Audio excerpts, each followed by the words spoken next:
Moro moro and welcome back to Culinary Roleplaying and into How It Plays, a show where we will be taking a look of a tabletop role-playing game. I will give you a quick overview of the system and then we will be taking a look few of example characters so you can see how or what the characters are made of.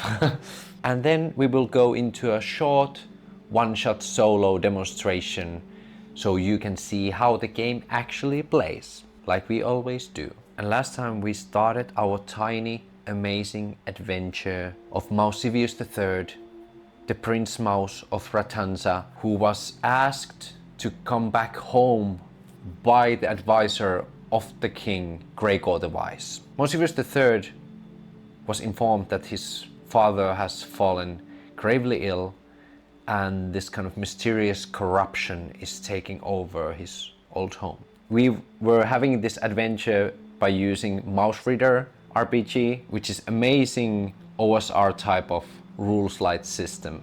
And we shall continue the theme of rules light systems by continuing the story with Tiny Dungeon 2nd edition by Alan Barr. And what can I really tell you about this system? It is dead simple. On a base level, you roll 2d6. If either of the dice comes up either as 5 or 6, you will succeed. Other than that, you will fail. Everything you do, you roll 2d6. In instances where you have a character trait or some kind of advantage in the situation, you will roll 3d6.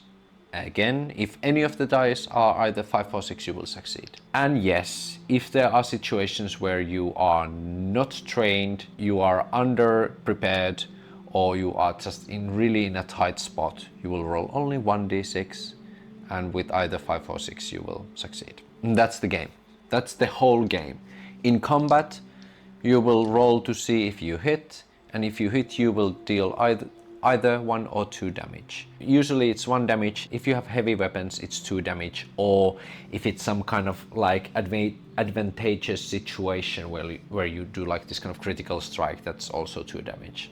So 1 or 2 damage on a base level. The game has some optional rules where you can have more variable damage if you want, but I think that is already a thing that will take away from the whole idea of this game being like really simple. I think that's like everything you need to know for now about the system. So let's just jump into it and see how the characters look. So here we have character sheet of Mousevius. We still have the 1 life from last time, we didn't lose it. Luckily, we still have 3 more sessions to go, so it can still come in use. So when you are creating character in this game, you first choose heritage, which is your human, elf, dwarf. There is even lizard folk, and then there is Karhu, which is this bearkin. And I don't think there were any Finnish people designing the game, but Karhu literally means bear in Finnish language. So it was kind of like, oh, nice nod to being a bear. So you can be Karhu. From your heritage, you get your starting hit points and you get 1 or 2 heritage traits. And traits are basically your feats, your abilities that give you an edge in something. There wasn't mouse available, so I just decided to use goblin because goblin were these small and agile beings. So it kind of like fitted well with the idea of being a mice. So our heritage trait is, well, not goblin agility, but mice agility. You can test 1d6 whenever you are successfully hit by an enemy. If your test is successful, you evade the attack and do not take damage. Declaring evade as an action has no additional benefit. So in this game, during combat, you can use your action to say, I'm evading, which means this thing. So if you get hit, you can roll a d6, and if you roll 5 or 6, you won't get hit.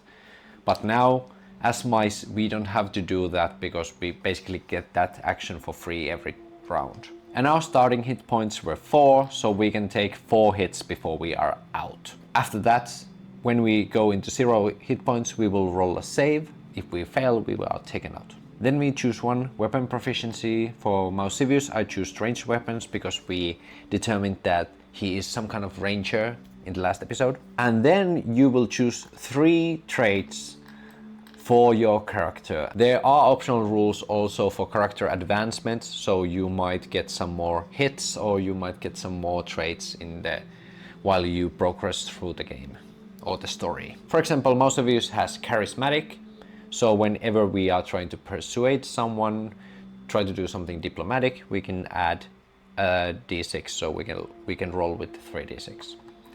Then we have quick shot, pew pew pew. You are able to reload a ranged weapon and fire it in one action. Basically in combat, if you don't have this trait, you have, when you shoot your ranged attack, you have to use second action in the next round to reload the weapon. We don't have to do that because we are master archer. And then we have tracker. When we are tracking something, 3d6. Correct. Then I'm using the optional inventory slot rule. You don't have to use it if you don't want to, but I was like, sure, because we already were using item slot rules in Mouse Reader, so it was like only natural to keep going. Basically, if biggest items take 3 slots and smaller items takes only 2 slots. And let's take a look at our wizard Greygor. And Greygor's traits are Spell Reader. You have spent years learning the sacred language of the arcane, allowing you to read power-laced words from magic scrolls. So basically how magic works, there are 2 types of spell casting. You can be either spell reader or spell touch, or you can be both. Spell touch is basically like your smaller magics that can basically, like you can light a torch, or you can shoot a small fireball from your hand to make 1 hit damage during combat, or it can be just like creating a minor illusion. So all the smaller simple spell stuff, it's basically all inside the spell touched, and you can just always try to roll 2d6 and try to do something. Spell reader is an individual who can have spell scrolls, and spell scrolls are basically these one-off huge spells. Resurrect somebody, that would be a spell scroll. To be able to fly, that would be again spell scroll. To be teleported into another location, that would be definitely spell scroll too. Works the same way. You roll 2d6. If you succeed, the spell is used and the scroll is used, and then you will do the spell. If you fail, the spell doesn't go off, but you can still keep the scroll naturally. So we have from the last game, we have Tome of Invisibility, so we can be invisible, and then we have Tome of Anti-Gravity, and if we use that spell, then we can see what it really does.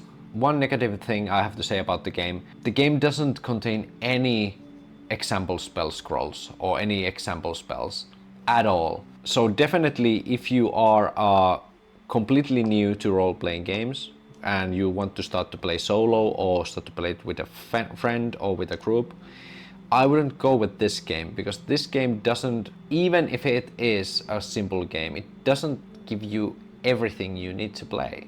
For example, these spell scrolls, you don't have them. So you really have to have some kind of pre-assumptions on what kind of spells would be like a major spell and what kind of spell would be more like a spell touched simple spell. It seems simple, but for a new player that can be quite difficult to like determine. But it is amazing game if you are experienced GM and you just want to introduce new people into the tabletop role-playing field. It is really good game for that. I have played this with kids, for example, when I have been running a theater camp. So it has been a great hit. So really simple game. You could play this with your family and like run them through a fantasy adventure easily. For solo play, I think Tiny Dungeon is really good for that exact reason that it's really loose. It's really simple, so you can have these kind of crazy adventures and you can just make everything on the go, like we like to do in this channel. And we have a little bit different goal today. The different goal is that instead of like trying to find some kind of fitting ending, I already know the ending of today's episode. So today's adventure, Mousevius III with Greygor the Wise have to find some kind of way or some kind of location where they could find a key to resolve this corruption thing. And whatever the key, the clue, the location might be, it has to be somewhere on water. So is it a sunken city? Is it a hidden island?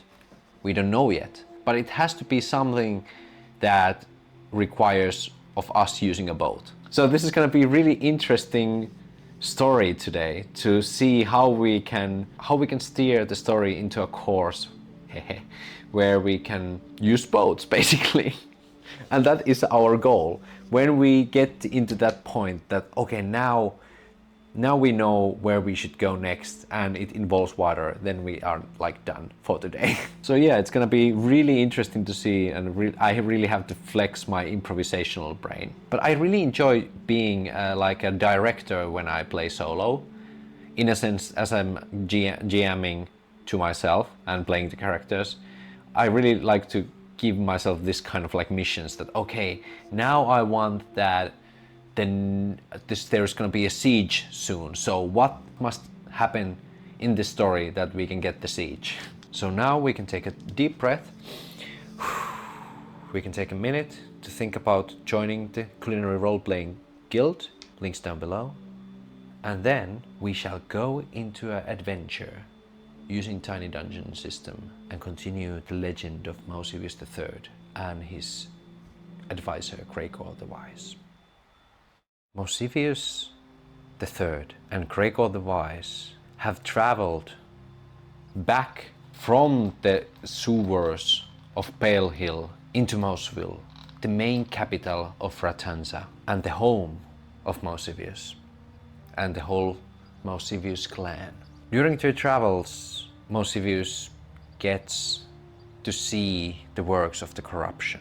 The corruption is spreading within the wilds as this kind of dark roots that have been taken a hold of these trees that are giant, enormous in eyes of a mouse. So these individual trees that have been corrupted look like this huge mountains of corruption.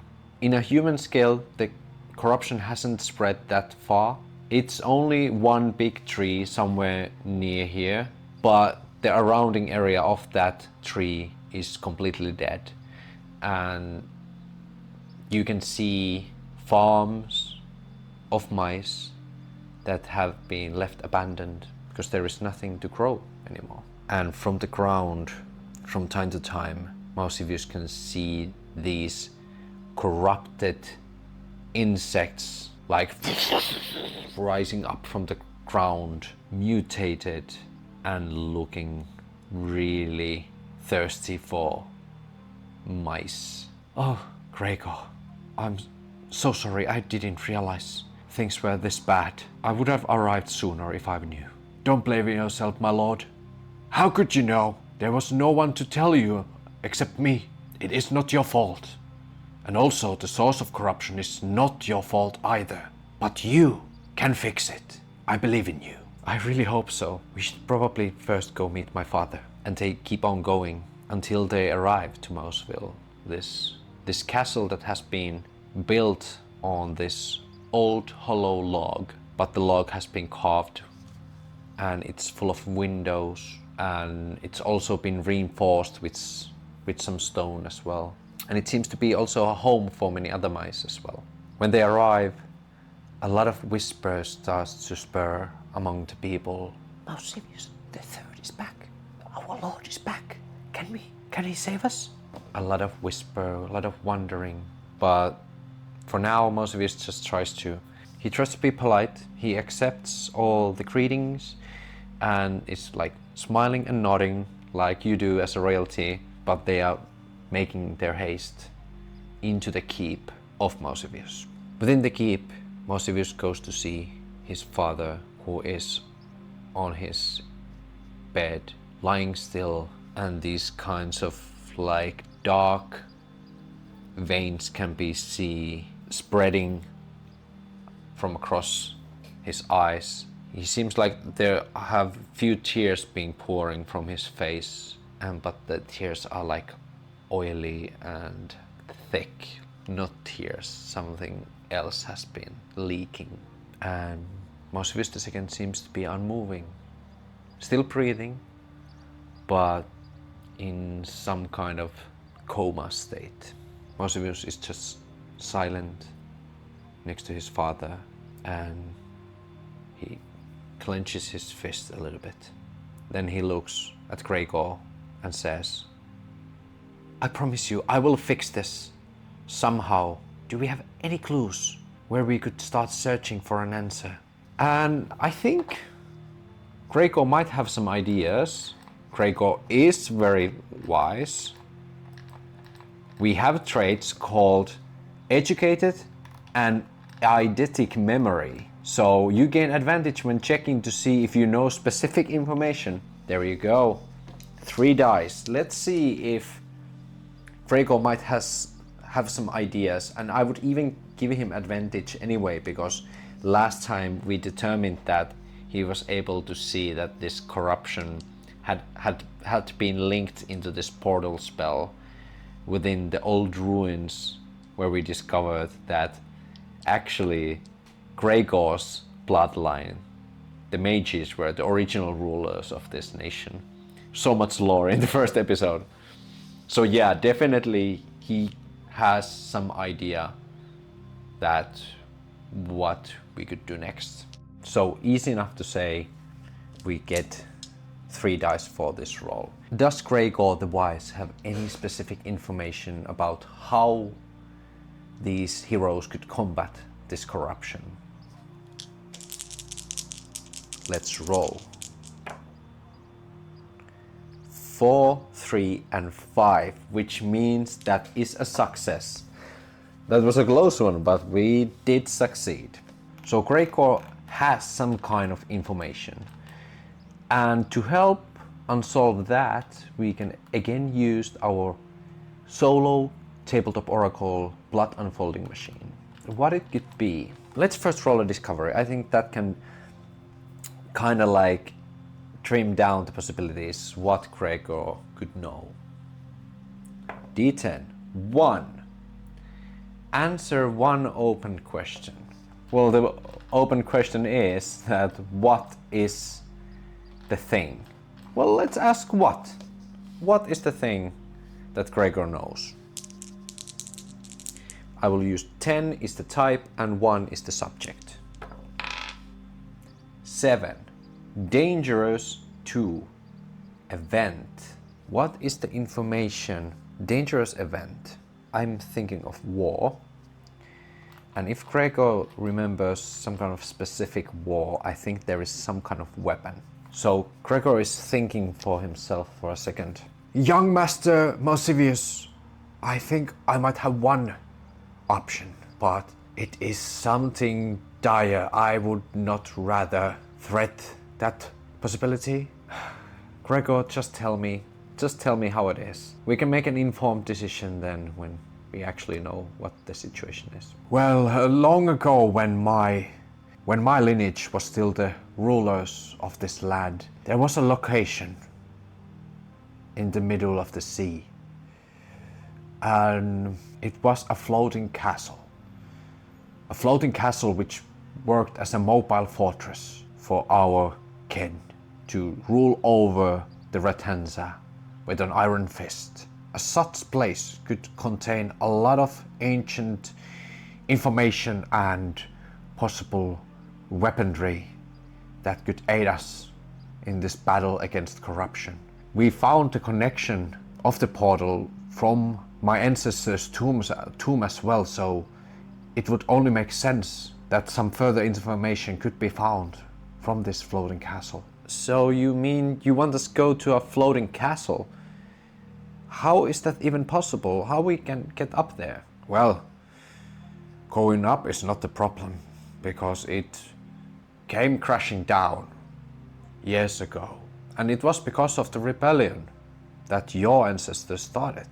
I think we might find answers from your family tomb, but it is under the influence of the corruption, so I think it can be quite dangerous to go there now. I know, but I don't think we have much choice, do we? I will gear up and take some equipment from the keep.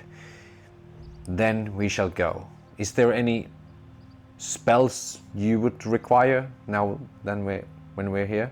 Are there any additional spells in here? We could take one with us. Let's see if there... I would say that it's quite likely that we could find another spell from Greygor's own office. So yes, I would say likely. 10 is the odds and 1 is the extra aspect. 1. Don't know, but... I'm not sure. I left so in a hurry, so there might not be any spells nearby here. They are in my, of course, my wizard tower. But there is something else I would like you to have. And I think Greygor will bring Mousevius his father's sword. This sword belongs to the ruler of Ratanza. I think it is your turn to take it. Mousevius carefully inspects this beautiful golden laced rapier that also seems to have some kind of runic writing on the blade. It is an heirloom of Mousevius and the Greygor family as well. For generations, our bloodline has been enchanting the blade, so it should come in handy in combat. And I think it is a very special weapon, so we can take our medal file away and just write House Mousevius sword. And it is definitely a magical sword, and I would say even if it's just a rapier, it will make 2 hits because it's so powerful and enchanting. And I want to ask from the Oracle, does it have another aspect, which would be that every Mousevius instinctively know how to use it? So let's ask the Oracle. I will say it's 50-50. So here we go, 10s. 50-50. 9, yes. 10, obviously. So definitely you can, as soon as Mousevius puts his paw on the blade, it just like swirls up a little bit, and it even lights up to have this turquoise glowing energy. And it even, you can hear like this magical hum from the blade.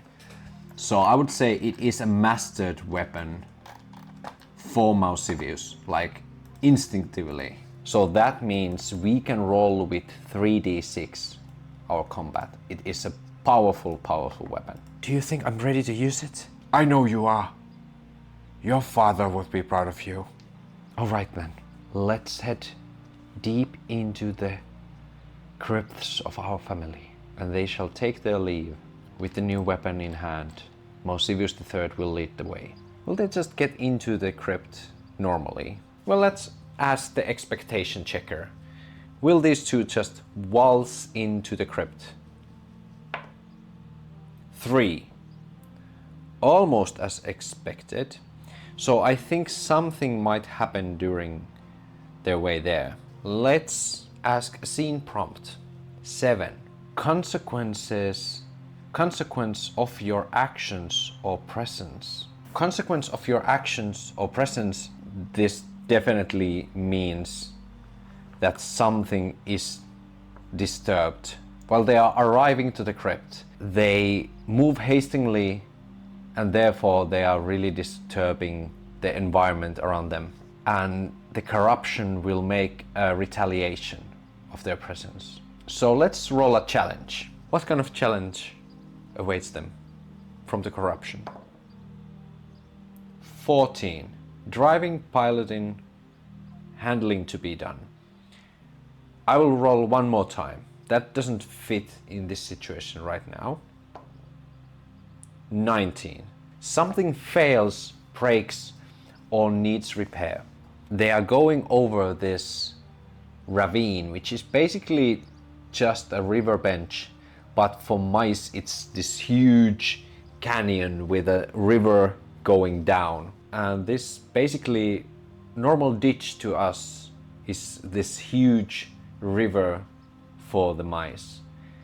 And there is a bridge that has been, this stone bridge that has been built over it.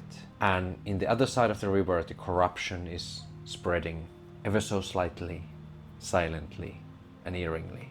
The two of them are walking along this bridge until they can feel the bridge crumble underneath them, and they didn't realize the corruption had been spreading its roots underneath the bridge, and so the bridge starts to crumble down under them.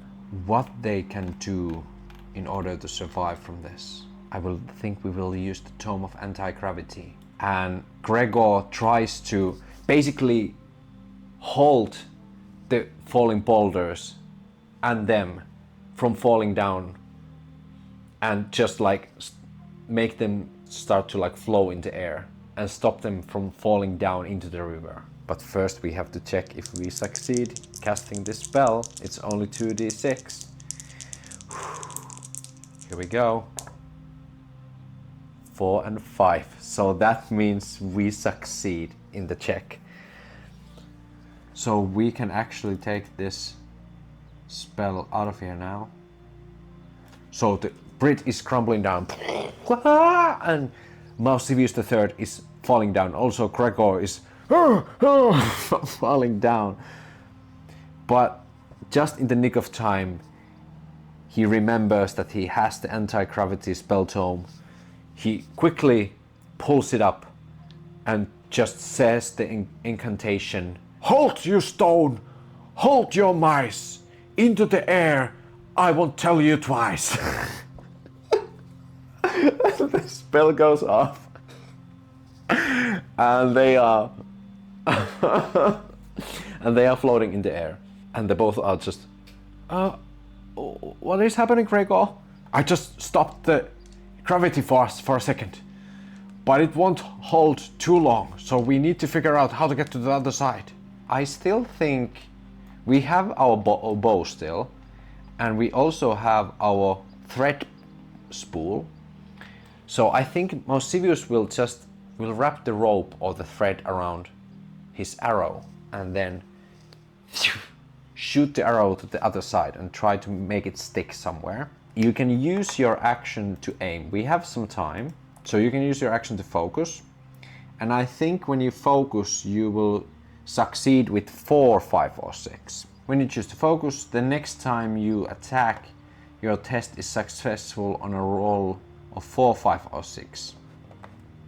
So yes, Mousevius is taking a little bit time to focus and get his target straight, and then he releases the arrow. So 2d6, and we will succeed in 4, 5, or 6. Luckily we had the spell, so we had time to do this. And that is 5 and 2. So yes, Mousevius succeeds in shooting his arrow into the corrupted side of the bridge. And then he throws the rope to Greygor as well. And he just says, just pull yourself to the other side. Oh yes, thank you, lad.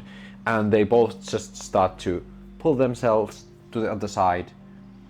And when they are safe and sound, Greygor will just command, release! And the spell is dispelled, and all the stone falls down into the river, or the ditch, but river for these mice. The corruption really doesn't want us here. We have to be careful. Yeah, it really seems like it. We have to act quickly now. So they are able to get into the crypt. And inside the crypt, I still want us to try to do a little bit of combat. So what kind of enemy awaits us? So here are the enemy possibilities. So we can have low threat enemies that have like maybe 2 traits and only 2 HP. We can have fodder enemies that are down with only 1 hit. And then we could have medium or high threat enemies. Let's first ask 50-50, are there only 1 or multiple enemies? Are there multiple enemies? Let's first ask that from the oracle. Again, 10 is the odds and 1 is the extra aspect. Are there multiple enemies? 8, yes. 4, nothing specific. So yes, there are multiple enemies. So then I would say they are more weaker enemies. I would say they are low threat enemies. They are, yes, I talked about these corrupted bugs. Or is the corruption bringing back all the dead Mousevius noble mice, and then now there are like these undead mice skeletons roaming around? Are these undead mice skeletons? If they are, then they are those. If they are not, then they are the corrupted bugs. Let's ask that from the oracle as well. Are these undead mice, skeleton mice that we are fighting now? 3. No. 9. Unless. No, unless. I would say when they are opening the door to the crypt, which is basically like partially blocked, that they have to like push the door open.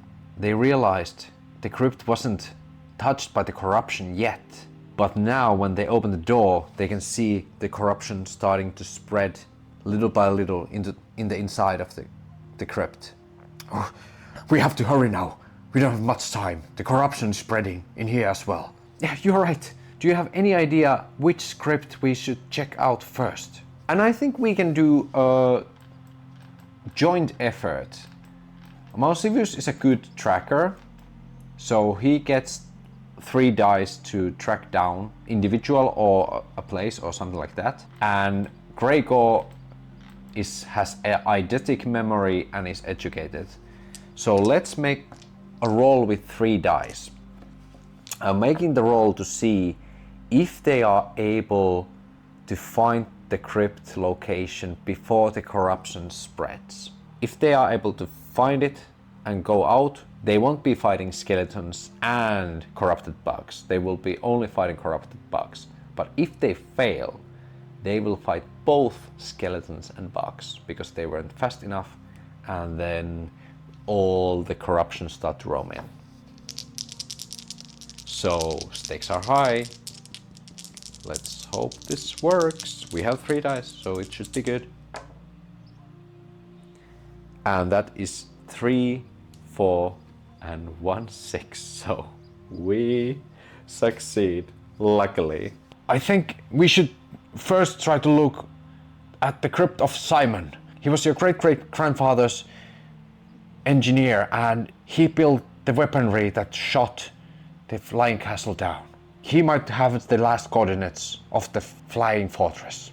And they both dart through the crypt, and they light their torch and light their lantern.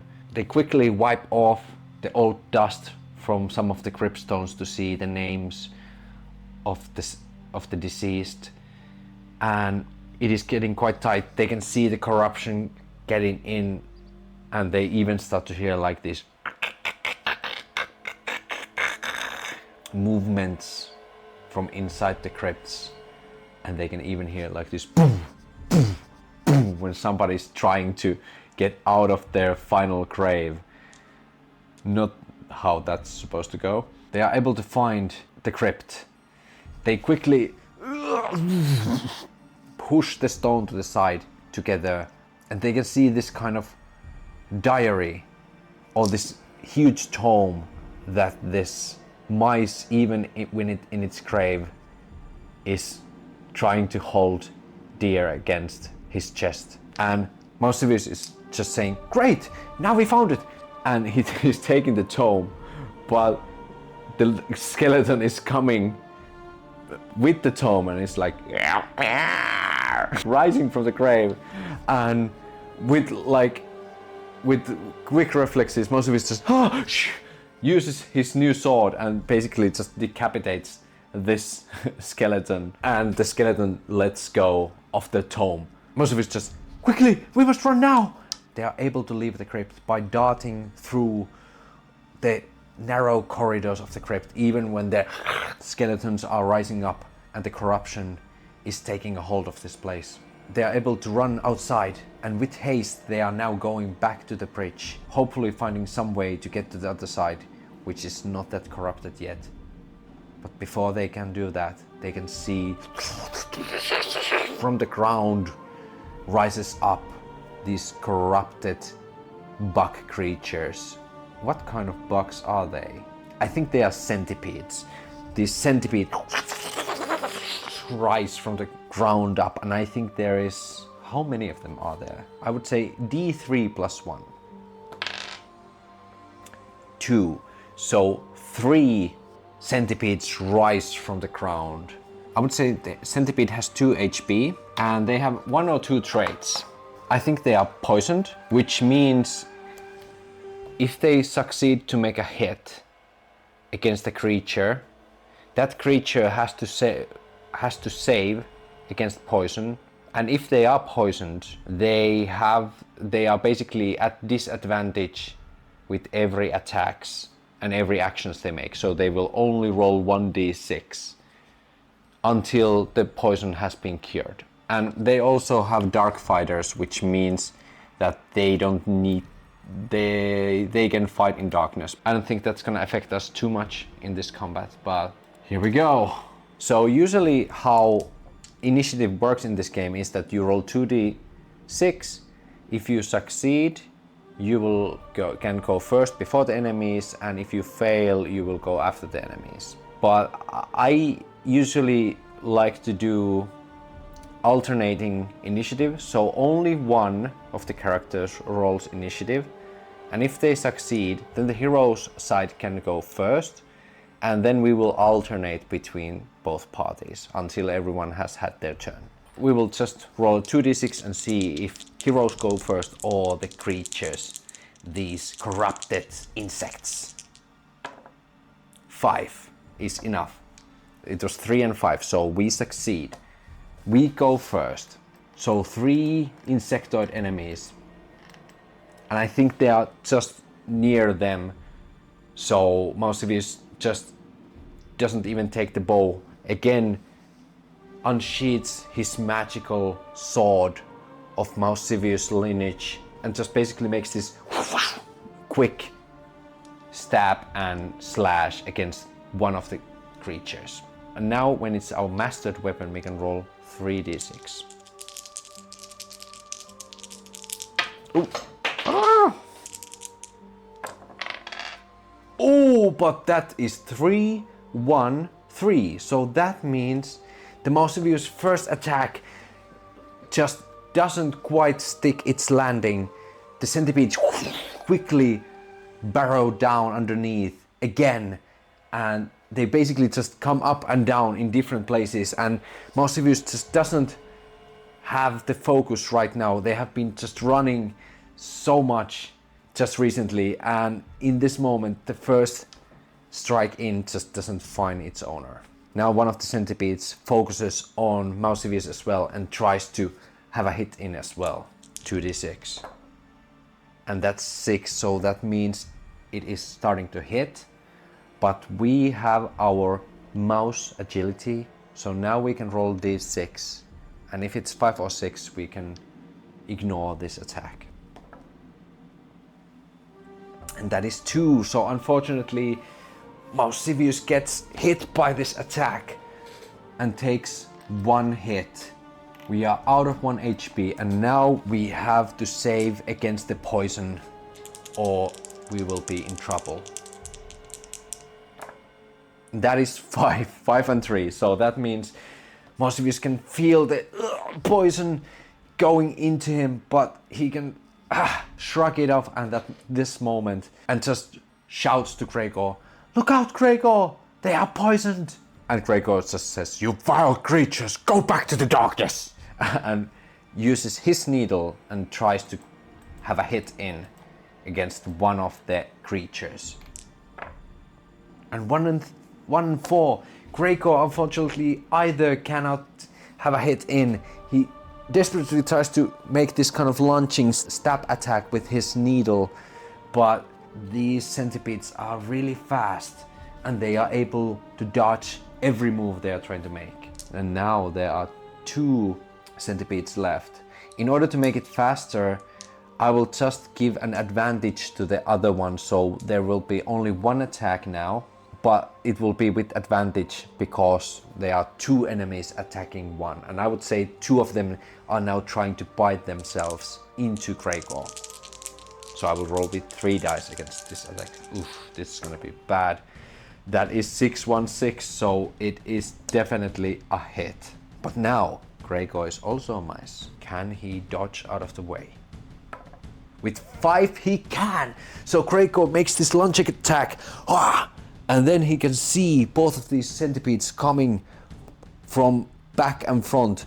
And he's able to dodge out of the way that these 2 centipedes basically hit each other and are angry at each other and basically just start to like fight each other a little bit. But Greygor just barely is able to go out of the way.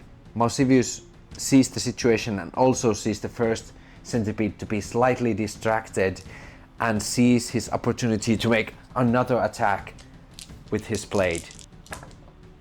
And this time with 5-5 means it is a successful hit. And because it was the magical weapon, it does 2 damage. So one of the centipedes is out of action right away. So Mousevius saw the distraction from centipede and just quickly strikes this horizontal strike and decapitates the first centipede, which just starts to swing violently without its head controlling the body. It's like, and I would even say it like retracts back into the earth. And then Mousevius quickly turns and goes to help his friend. Greygor, I'm coming! And I would want to say the centipedes now change targets when these 2 also see that Mousevius has now struck down one of them. The other centipede starts to go in Mousevius' way. Now we get an attack against Mousevius as well. Do these have a range attacks? I would want to say yes. It tries to shoot this poison needle into Mousevius. Like the pincers just retract like a crossbow, and from the mouth it shoots this poison dart. And that is 1 and 6, which means it is going to hit Mousevius. Now let's try to do the mice agility. And that is 6, which means Mousevius is able to parry the poison needle from the air of just for the sheer force of being this fast mice. Like he just strikes down this poison needle and is still charging to help Greygor the Wise. Greygor still having his own battle against the other centipede now tries to make another strike with his needle. 1 and 5, so that is a hit this time. So the centipede is tries to get in, but then Greygor finds a weak spot and hits basically into the middle joint part of the centipede that has this thick armor, and then there's this soft spot in middle. With the very sharp and pointy needle, he's able to stab in between these ligaments, and the centipede reels back in pain, but is not completely taken out yet. So now we have 2 centipedes left, and the other one took 1 hit. And the centipede didn't like that at all. So it instantly tries to revolt against Greygor again and make a counterattack. 1-1, that is a fumble. I want to punish it from that. Like from this painful reactive strike that leaves it right open. I will just say that Greygor is able to hit it a second time to another spot, and basically it starts to like reel into this kind of ball of anguish, and Greygor has the chance to just stab it until it's completely out of the game. Really nice. Are these corrupted creatures enough sentient that the final one would want to retreat in this situation? Let's ask the Oracle. I would say it's 50-50. Will the final one try to flee? 9, yes. 7, no extra, just yes. So the final centipede sees this situation, its stinger missed, and Mousevius is still charging against it. The centipede will just reel back down into the earth, and they have now repelled against the corruption for now, but they still have to manage to get over the bridge somehow. We were able to hold them off for now. We must go with haste. Mousevius. You're right, Greygor. But how we get over the bridge? It is destroyed now. Is there another alternative route from here? And I will say Greygor has eidetic memory. Let's test it. Will Greygor remember that there is some kind of other option? When testing to recall information you have seen or heard previously, even in passing, you succeed on a roll 4, 5 or 6. So we don't roll 3d6, we roll only 2d6, but even 4 is counted as success. Let's see if we can remember something. 5 and 6, definitely, yes. Definitely Greygor, if there is another way. I would say there is another way, but is there any plausible way?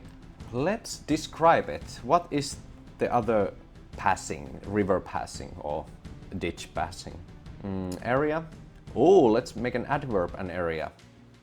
So 10 is the adverb and 1 is the area.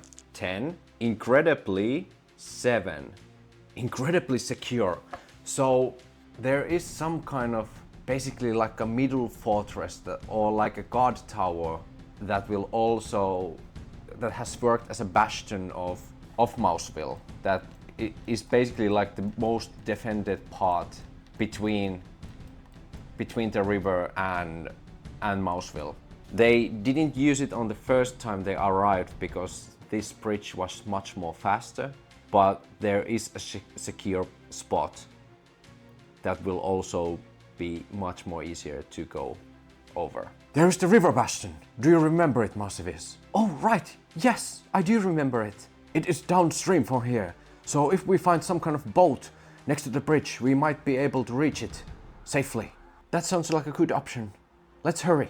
And they both keep on going, return to the bridge, and I would say there is still some kind of challenge because it takes some time now to get over, so they are not in the clear yet. So we could have some kind of aspect still to this story. Let's just add a catalyst. Catalyst and a challenge. Yellow is the challenge, gold, gray is the catalyst. 14 and 1.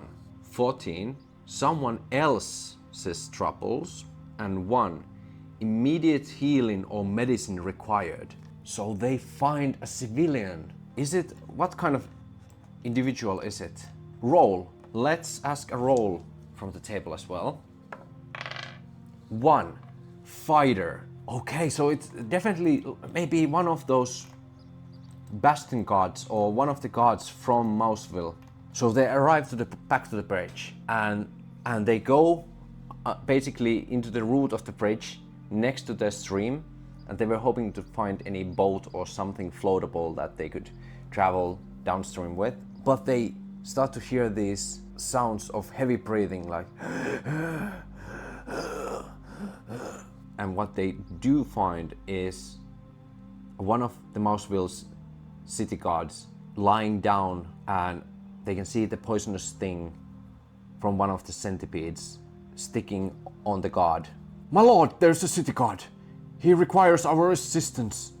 And they both run down and they can see this city guard in this vulnerable state. Mousevius asks, Greygor, do you know any antidotes or anything that could help in this situation? Does he know? He is educated. So let's ask if he knows. 2, 4, 5. So yes, he knows. I might be able to at least slow down the corruption and the poison if I just had this one herb called Star Lily. Does it grow here nearby? He would be, I think Greygor would know a local like herb gathering because he is from here. So I would say it's likely that it grows somewhere nearby. 7, yes, and 7, nothing else. So yes, but it is corrupted from this side. Yes, we could find some nearby, but this side of the river is corrupted, so I don't think it will grow anywhere here near. At least one of us would need to get to the other side in order for us to find herb that could help him. I will try to swim to the other side. Hold on onto this rope. I know the stream is hard, but I have to try it. Do be careful, my lord. And I think Mousevius will try to swim to the other side. Let's just make it regular roll to see if he's able to get to the other side. 1 and 4. The stream is too difficult to go over, so it seems at this point there is nothing much they can do, but only to ease the guard's pain. They don't have any antidotes with them. So the guard only says to Mousevius, my lord, you have returned.